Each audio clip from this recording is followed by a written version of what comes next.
একবার এক ছোট্ট শহরে দুই বোন থাকত, রূপা আর ঝুমা।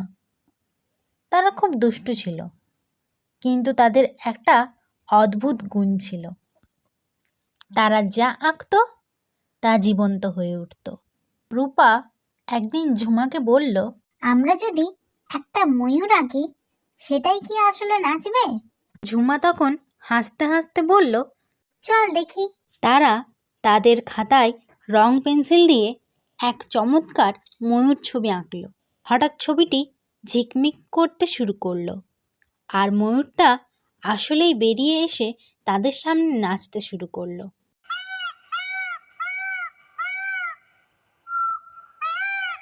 আরে, এই ময়ূরটা তো খুব সুন্দর, কিন্তু যদি আমাদের ঘর পরিষ্কার করতে পারতো তাহলে কেমন হতো? তারা একটা ঝাড়ু আঁকলো, সঙ্গে সঙ্গে ঝাড়ু জীবন্ত হয়ে ঘর পরিষ্কার করতে শুরু করলো। তাদের দুষ্টুমি বাড়তে লাগলো। তারা নানান ধরনের জিনিস আঁকতে শুরু করলো।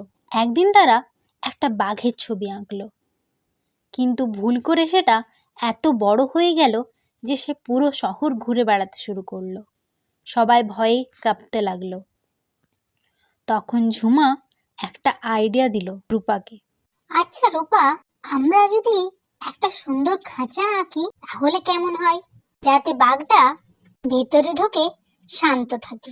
তারা দুজনে মিলে খাঁচা আঁকলো এবং বাঘটা সেটাতে ঢুকে আরামে শুয়ে পড়ল। শহরের মানুষ তাদেরকে ধন্যবাদ জানালো। এরপর থেকে রূপা ও ঝুমা ঠিক করলো তারা শুধু ভালো জিনিসই আঁকবে। রং পেন্সিল দিয়ে নানান ধরনের ফুল, পাখি, সুন্দর বাড়ি, শহরটাকে আরো সুন্দর করে তুলবে।